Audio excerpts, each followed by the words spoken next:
Welcome back my channel. ఈరోజు ఎపిసోడ్లో చూడండి, మణికంఠ సింపతి కోసం బ్లేమ్ చేస్తున్నాడని అనిపిస్తుంది. ఎందుకంటే ప్రతి చిన్న విషయానికి ఎమోషనల్ అయ్యేది, ఏదైనా మాట్లాడితే ఏడ్చేది, అది మంచిది కాదు. ఏదో సమస్యలు ఉంటాయి, ప్రతి ఒక్కరికి ఉంటాయి.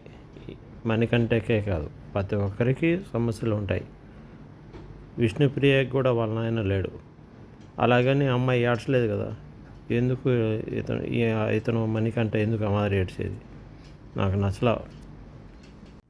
నిఖిల్ చూడండి ఎంత టాలెంట్గా, ఏ గేమ్ అయినా టాలెంట్గా ఆడుతున్నాడు కూడా. ఎవరో చెప్తున్నారు మణికంఠను పైకి లేపుతాను. ఏంది లేపేది? వాళ్ళు లేపుకోవాలా.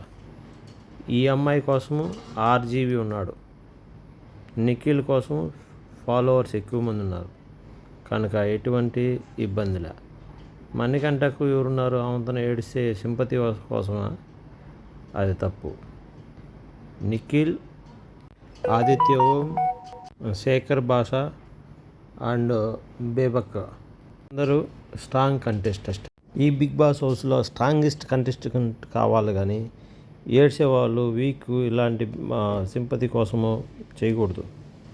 బిగ్ బాస్ హౌస్ సూరి సీజన్ 8 అందరూ ఎవరు పర్ఫెక్ట్ కాదు బిగ్ బాస్ హౌస్లో.